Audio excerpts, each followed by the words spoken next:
அனைவருக்கும் வணக்கம். இன்றைக்கி நம்ம பார்க்க போகிறது ஒரு சூப்பரான திருநெல்வேலி ஸ்பெஷல் அவல் ஹல்வா தான் பார்க்க போகிறோம்.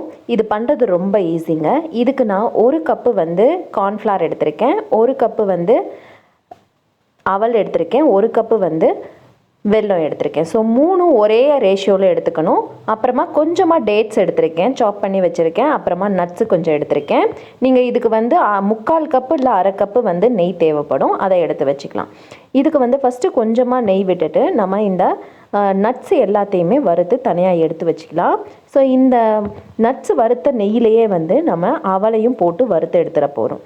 ஸோ நட்ஸு நல்லா கிறிஸ்பியாக ஆற வரைக்கும் போட்டு நல்லா வறுத்து எடுத்துக்கலாம்.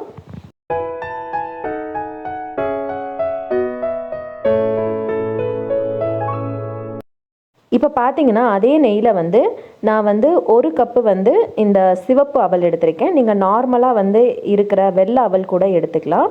இந்த சிவப்பு அவல் நல்லா கிறிஸ்பியாக ஆகணும், அந்த அளவுக்கு நம்ம நெய்யிலேயே போட்டு நல்லா வறுத்துக்க போகிறோம். பார்த்திங்க அப்படின்னா அந்த நெய் எல்லாத்தையுமே உறிஞ்சிருச்சு பாருங்கள்.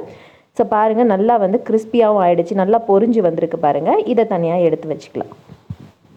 இந்த அல்வா திருநெல்வேலியில் ரொம்பவுமே ஸ்பெஷலான ஒரு அல்வா. அது ஈஸியாக நம்ம வீட்டிலையே பண்ணலாம். ஸோ அதை நம்ம இன்றைக்கி வெல்லம் சேர்த்து பண்ண போகிறோம். நார்மலாக என்ன பண்ணுவாங்க அப்படின்னா சர்க்கரை சேர்த்து தான் பண்ணுவாங்க. நீங்கள் சர்க்கரை வேணும்னா சர்க்கரை சேர்த்து கூட பண்ணிக்கலாம். இதில் ஒரு டேபிள் ஸ்பூன் அளவுக்கு நெய் விட்டுட்டு அதில் இந்த கசகசா மெயினாக அந்த ஊர் சைட்லலாம் நீங்கள் இந்த கசகசா எல்லா ஸ்வீட்ஸ்லேயுமே பார்க்கலாம். மோஸ்ட்லி எல்லா ஸ்வீட்ஸ்லேயுமே இருக்கும். இது ஒரு நல்ல க்ரன்ச்சினஸ் கொடுக்கும். சாப்பிடும்போது வாயில் படும்போது ரொம்பவே நல்லாயிருக்கும். இதை வறுத்ததுக்கு அப்புறமா அதே கடாயில் 2 கப்பு தண்ணி, அதாவது நம்ம ஒரு கப்பு கார்ன்ஃப்ளவர் எடுத்திருக்கோம், அதனால் 2 கப்பு தண்ணி நீங்கள் கொதிக்க வச்சுக்கோங்க.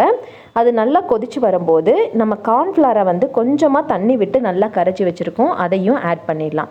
ஆட் பண்ணிவிட்டு நீங்கள் கைவிடாமல் நல்லா கிளறிக்கிட்டே இருக்கணும். ஸோ இதை நீங்கள் அப்படியே விட்டுட்டிங்க அப்படின்னா நல்லா அடியில் பிடிக்க ஆரம்பிச்சிடும், அதனால் கிளறிக்கிட்டே இருங்க. சோள மாவு சேர்த்ததுனால இது ஈஸியாக உங்களுக்கு கிளறதுக்கு வரும், ரொம்ப ஈஸியாக கட்டி ஆகிடும். பாருங்கள், அவ்வளோ ஈஸியாக அது என்ன சொல்கிறது, ரொம்ப கிளாஸியாக இருக்கும். இதை நீங்கள் கிளறிட்டு இருக்கும் போதே ரொம்ப டிரான்ஸ்பரண்ட்டாக இருக்கும்.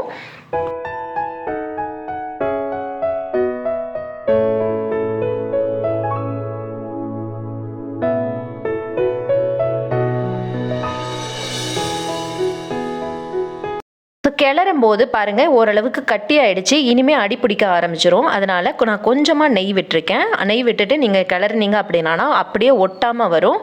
நான் நார்மலான ஸ்டீல் பாத்திரம் தான் யூஸ் பண்ணியிருக்கேன். நான்ஸ்டிக்கில் பண்ணாலும் இந்த மாதிரி தான் இருக்கும், ஸ்டீல் பாத்திரத்தில் பண்ணாலும் ஒட்டாமல் அழகாக வரும் இந்த அல்வா.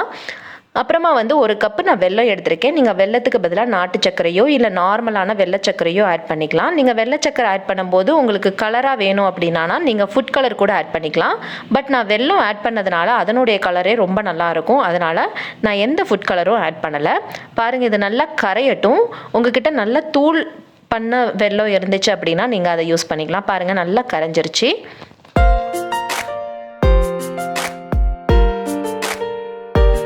இப்போ இதை நல்லா கிளறிட்டு இருக்கும்போது இதில் நம்ம டேட்ஸ் போட்டுடலாம். நம்ம டேட்ஸ் போட்ட உடனே என்ன ஆகும் அப்படின்னா டேட்ஸும் இதோட சேர்ந்து குக் ஆகி நல்லா மேஷ் ஆக ஆரம்பிச்சிடும். அந்த டேஸ்ட்டு அதனுடைய ஸ்வீட்னஸும் இதோட சேரும்போது ரொம்பவே நல்லாயிருக்கும். நீங்கள் டேட்ஸ் வேணான்னு நினச்சிங்க அப்படின்னா இன்னும் கொஞ்சம் வெல்லம் அதிகமாக சேர்த்துக்கணும். இப்போ நெய்யும் விட்டுக்கலாம். அப்பப்போ நெய் விட்டு கிளறும் போது ஒட்டாமல் உங்களுக்கு அப்படியே சுருண்டு நல்லா வரும்.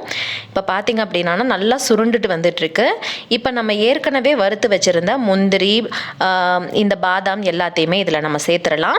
சேர்த்துட்டு நல்லா கிளறுங்க. கிளறிக்கிட்டே இருந்து அந்த நெய்யெல்லாம் வெளியில் வரணும், அந்த ஸ்டேஜ் வரைக்கும் நம்ம கிளறணும். இதில் ஏற்கனவே நம்ம வறுத்து வச்சுருந்த இந்த கசகசாவையும் சேர்த்துடலாம்.